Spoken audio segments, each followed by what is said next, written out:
Why is the dog considered man's best friend? Why do owners give their dogs special treatment?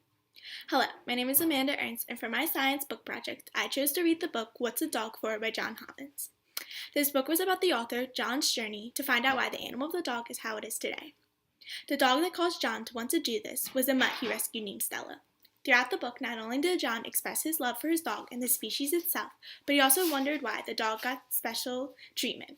He looked at the history and science of the dog to find out why the species of the dog is considered man's best friend and why other animals are not as loved. The dog is treated like no other. We cry when they die, we talk at different voices when gently patting them, and some owners even give them food off the dinner table. Dogs are unique creatures, and throughout this book that I learned a lot about how the dog came to be and how people over history have grown close to the species, and how humans pick dogs over other animals. Curious about how Stella's brain worked and how she adapted to her new family, Homans seeked out experts who can explain the strangeness of having this predator in my home, lying on her back waiting for her stomach to get scratched. He meets with scientists, trainers, and breeders to understand why so many of us bond with the dog and why dog ownership is on the rise. There were 77 million dogs in America in 2010, up from 53 million in 1996. We're in a linear explosion in pet population in Western countries over the past 40 years. One researcher said, people are living more isolated lives. With fewer children, their marriages aren't lasting. All of these things sort of break down a social network. What's happening is simply that we're allowing animals to fill the gaps. A passage in What's the Dog For that I found most thoughtful was on page 82, and it stated,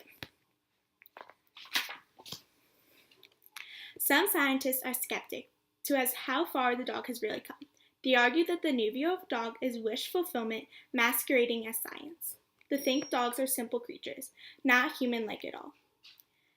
Dogs are glorious animals, they say. We found a niche in the world we made, but that doesn't mean we should see them as people. The problem with the dog cognition research, says Ray Coppinger, is that people want to believe it. They want to give dogs something special. And no one has even come close to showing that they're different from any other mammal. I believe this quote explains that the owners of the dog believe so much that a dog is more worthy than any other animal, but no one has found a way to rank dogs higher than other animals. But even after the hard truth, no owner will be able to really put their dog below any other animal. Overall, this book was a great book that really made me wonder why humans put dogs over any other animal.